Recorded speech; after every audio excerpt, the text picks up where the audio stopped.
exclusive Mr. Green tables or play blackjack in style at Club Royale. Play live casino today at mrgreen.com. 18plusgambleware.ie. Football on Off the Ball. Brought to you by Boyle Sports. Now with same-day withdrawals to your Visa debit card.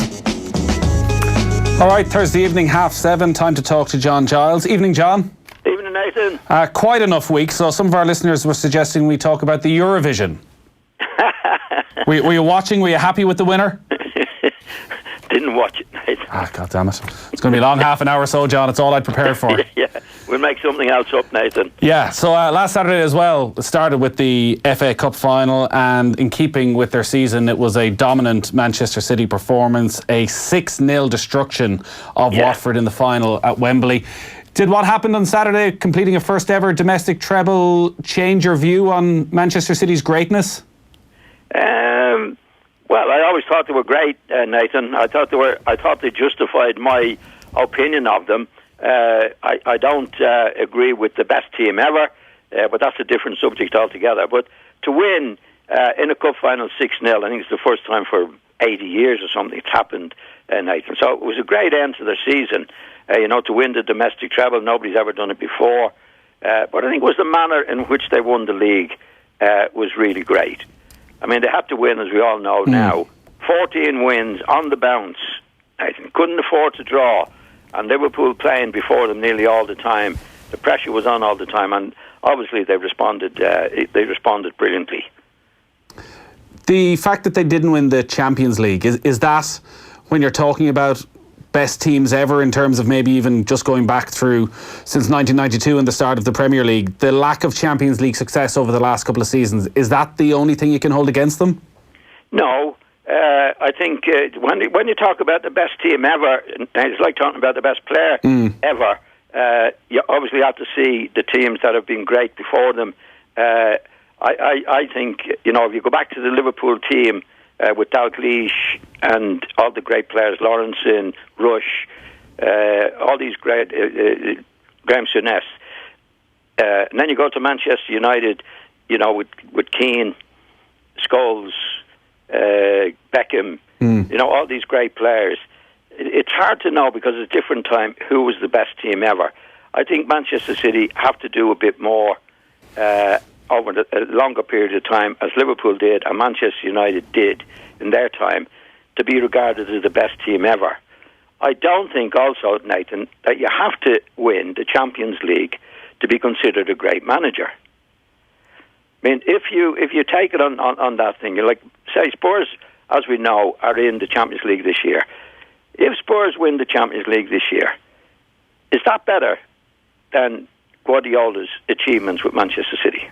Well, could you not argue with the resources that Maurizio Pochettino's had to lead Tottenham to be the best team in Europe? Nathan, hang on a minute. That's a different argument altogether. What about Manchester United resources?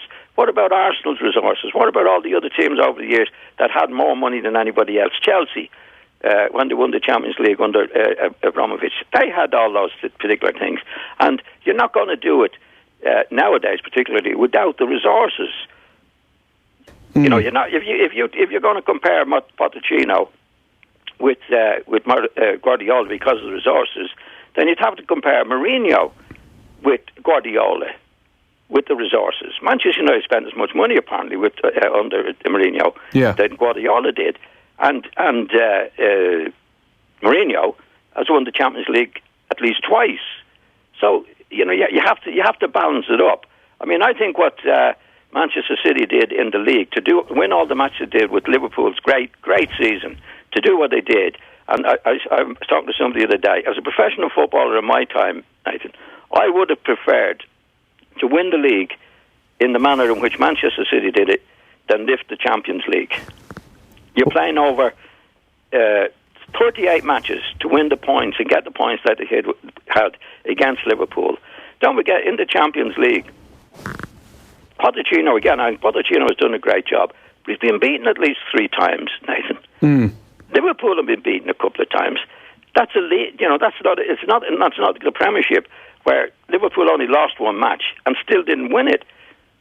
That's week in and week. That's 38 matches. Playing the Champions League, you can afford to lose 2 or 3 matches and still win it. Now, I'm not saying I'm not taking anything away from Liverpool or Spurs if they win the Champions League, but all this comes back to Guardiola. Guardiola's already won it twice with Barcelona, and people now keep saying, yeah, but he has to win it with a different team. And he might well do that. He's only been at the club three years. And that's my rant on that anyway. No, that's all fair enough. I guess to counter that then, part of that 14-game run, the majority of those games they would have been expected to win, but they did perform in the big matches against Manchester United and against Tottenham. But the biggest match for them, and it seems as though the priority of the club at the start of the season was winning the Champions League, and for Guardiola was winning the Champions League, that against Tottenham, when they needed to do it most, they didn't deliver. Well, if you go back to that, they actually did beat Spurs at Manchester. Spurs got through on the away goals. And you know as well as I do, apart from VAR, which Pochettino never liked and was totally against, they would have gone through on that. So they were very, very close to it. And I don't think Guardiola ever said at the start of the season, we have to win the Champions League. He never said that, of course. And what other people are saying, he can't be considered to be a great manager. I think that's what you're implying as well, unless they win the Champions League. I don't agree with that. Say Liverpool win the Champions League this year, or Spurs, one of them are going to win it. Will they have had a better season and better turnout in the season than Manchester City have had? No, it's hard to argue that they would have, considering what City did consistently during the Premier League. Talking about an argument, a discussion, I think there's no comparison whatsoever. If either Spurs or Liverpool win the Champions League, which would be a great thing to do, that they've had a better season than Manchester City have had. From Spurs' point of view, though, if they were to win, and we'll talk a lot more about the Champions League over the next couple of weeks, but considering what's gone on at the club over the last couple of years, the lack of resources and the lack of investment and the lack of signings, to end the season as champions of Europe for the first time, is that not an achievement that at least is alongside what Manchester City have done? No, to do that, Nathan, is a great achievement. And we're giving Pochettino full credit. When you're asking me the question, you put in then, with the resources that Manchester City have and all the various things, they should be winning it. That's the argument I'm just trying to even up. What people are saying with Pochettino, yeah, he's won the treble, which is great, but he hasn't won the Champions League yet. But to win the treble as they've done, particularly the Premiership as they've done, it's been an outstanding achievement. And again, I go back to I'm only going to bring myself into as a player. I would have rather win the 38 matches to win the league than the Champions League. And I'm only making the point with Pochettino. I admire what Pochettino has done. He's done brilliantly what he had to do. But people would say, well, okay, he's won the Champions League. Does that make him a great manager? And Guardiola is not a great manager because he's only done the treble and hasn't won the Champions League. I just don't go along with that at all. From your point of view, was it just that there was less luck involved in winning a league? Yeah, because it's 38 matches, Nathan. If you look at Spurs, they win the league. It's been beaten at least 3 times in the Champions League, maybe 4 times in the Champions League. And that's the way it's set up. You can afford to lose 2 or 3 matches and still win it. In the Premiership this year, Liverpool lost 1 match, and it was 1 match too many. Yeah. You have to consistency. Consistency is everything. Winning the league. And what's so great about Guardiola, they're not that they win it could win the cup. Any team could win the cup in any one year. But there again, you can't be beaten in that either. Or the League Cup. But to win the league under the pressure that we're under and 38 matches, that's when it tells. Week in, week out, week in, week out. That's when you're doing the stuff. In the Champions League, there are other teams. I mean, Chelsea won it a few years ago. Who's the manager then, Nathan? I can never think of who was the manager. Roberto Di Matteo? Yeah, but was he a great manager? No, he's right place, right time, I guess. Yeah, that's the way it is. I mean, ultimately, the Champions League is a cup competition. And as we know, you have to qualify to get into the top 4. But you're in a group. You can afford to 2 matches, at least 2 matches, maybe 3 matches in the group and still get through in that particular competition. We go back to the Premiership this year. Manchester City couldn't afford, or Liverpool couldn't afford to lose a lot of matches. The points they had, 98, 97 points, is fantastic. That's week in, week out, week in and week out. Not the Champions League can be won with a certain amount of matches. And again, I'm not taking away from Liverpool or Spurs. If either of them one of them are going to win it anyway. I mean, Liverpool particularly have had a great season. Pochettino, for what he had at his disposal, has done a big job, definitely.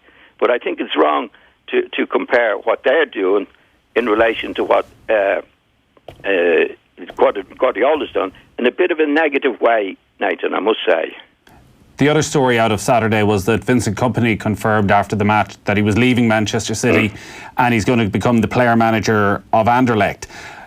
11-12 seasons at City, lifting the Premier League title 4 times and establishing himself back in the team in the latter stages of this season.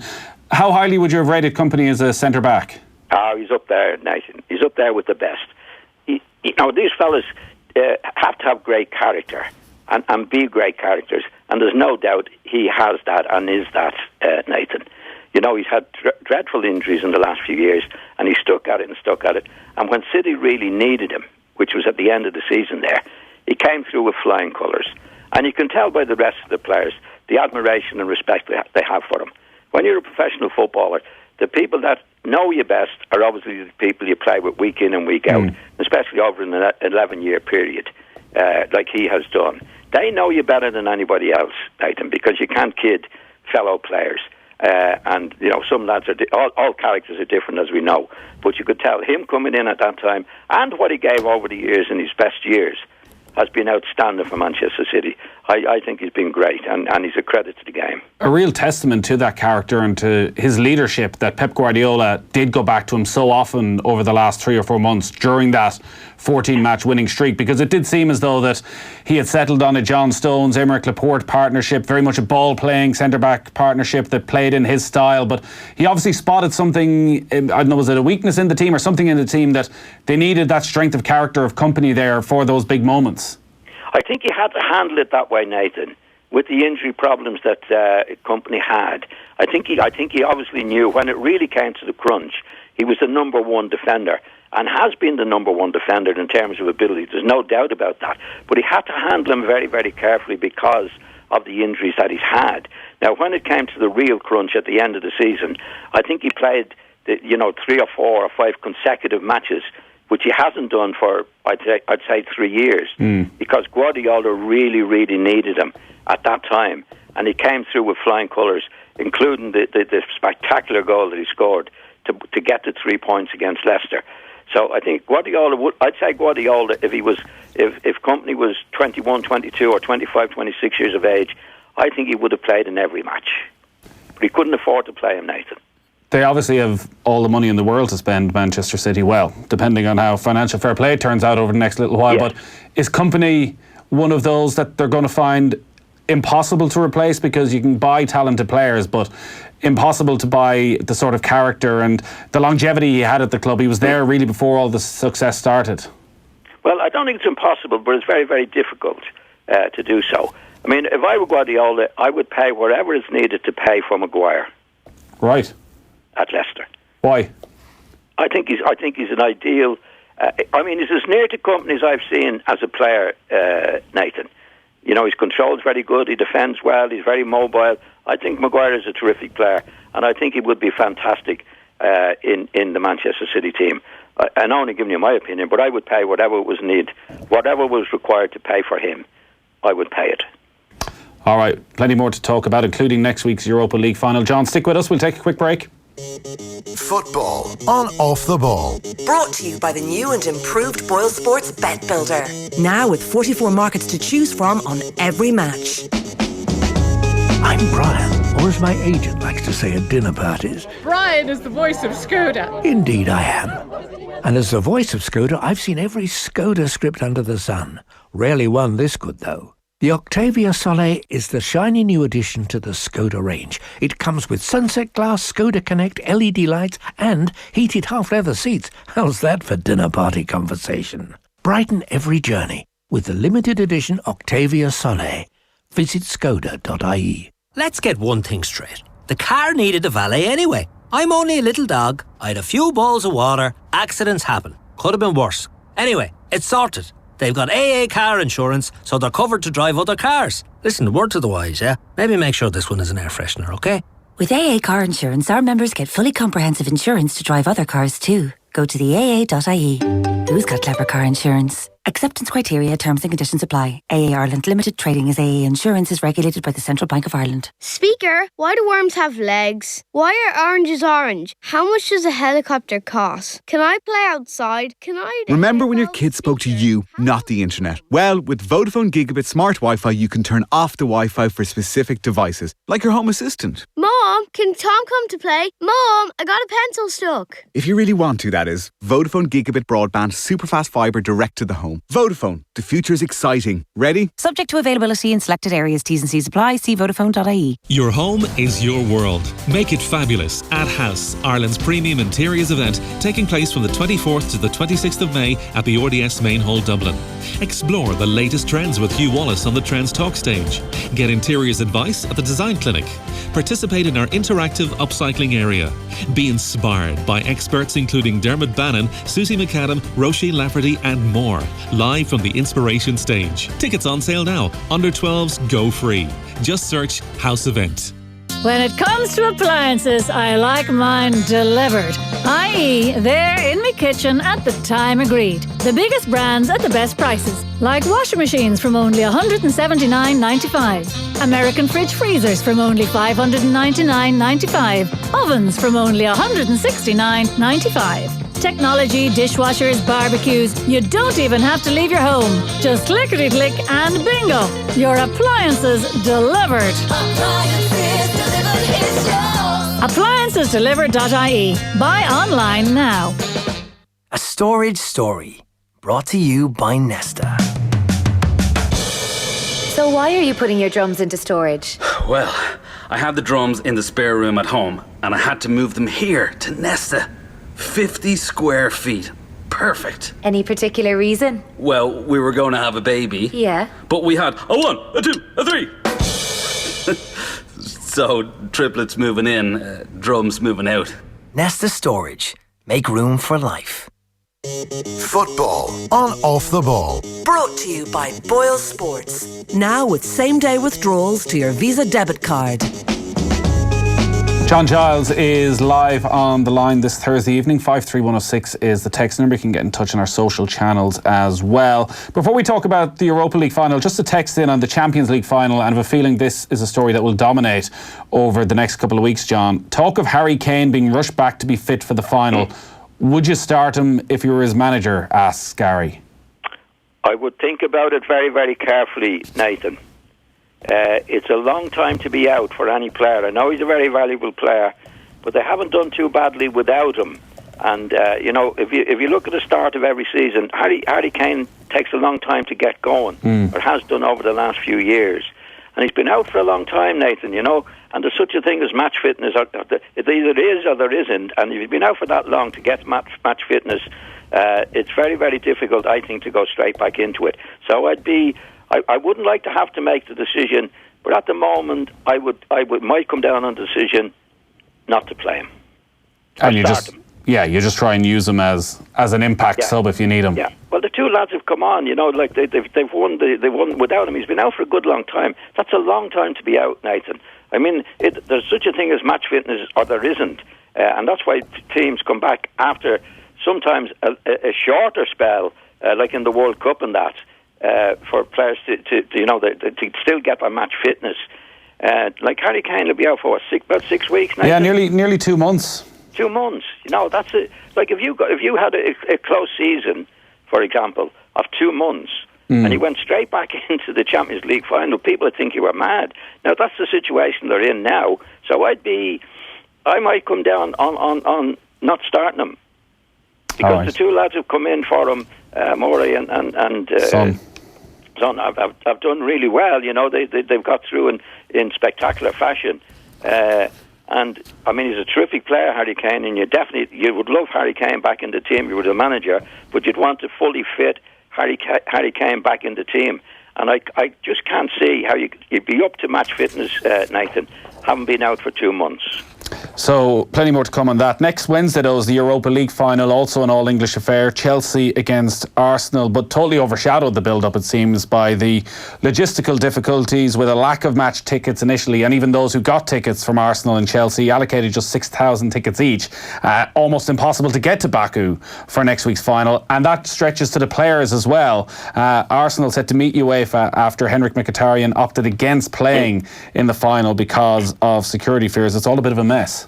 Yeah, it's dreadful. I mean, of all the places in the world that you can have a Europa League final night, I just can't understand it. That anybody can. It's a long distance away. I think they I don't know when they make the decision to play in these particular places. Yeah, usually a couple of years in advance. A couple of years. Well, that shouldn't be the case, Nathan. You know, like it was obvious that there was a couple of Premiership teams could well reach the final.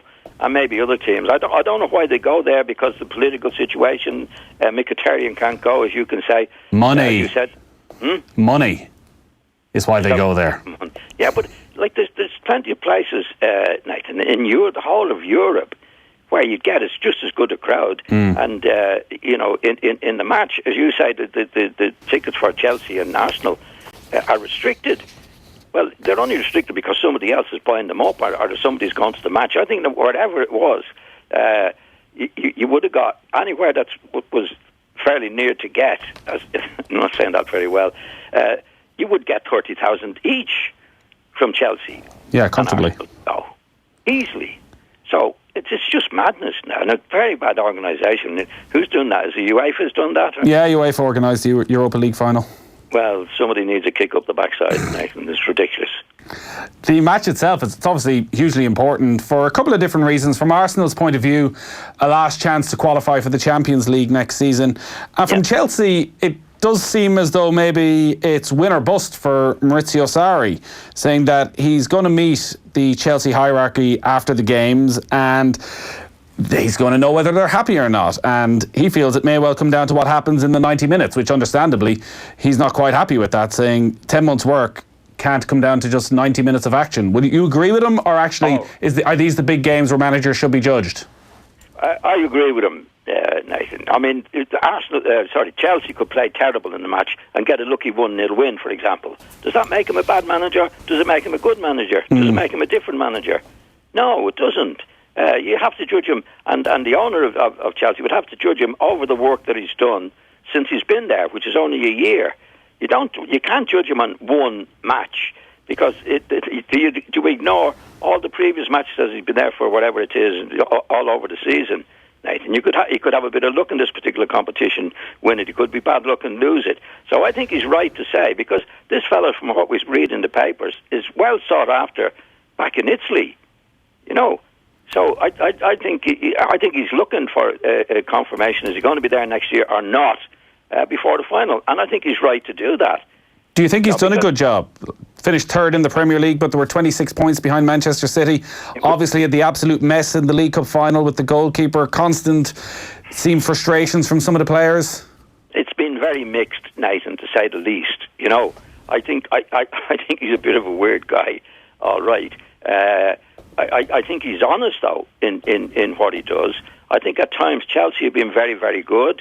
There's times they haven't been as good, but there's lots of other teams that finished way behind the top two, and they're the next to them. Now, whether you call that an achievement or not, I wouldn't be too sure. But I watch them sometimes, and they're very good. And other times, I think, no, he's definitely a bit of an oddball. I definitely don't believe in the Jorginho situation in relation to Kante. Moving him out of position. Well, he said that from the start, you know, that Kante can't do this, that and the other. Well, he's won World Cups and whatever he's won over the years doing what he's done. And I don't think what's the last name? Sarri. Sorry, the midfield, sorry. Jorginho. I don't think he's all that good. I don't think he's in the same class as Kante, to be quite honest. So I wouldn't agree with him on that. But that's his decision. But the season has been mixed, Nathan. You know, I watch them. Sometimes they're very good, and other times not so good. But I think he's right to go to Abramovich and say, what is it? Don't judge me. Don't try and judge me on one match. Have I had a good season, or do I deserve another thing or not? Because I think he saw it after in Italy, and he wants an answer. You know, let me know soon enough. You don't want me, I'm off somewhere else. I think he's right to do that.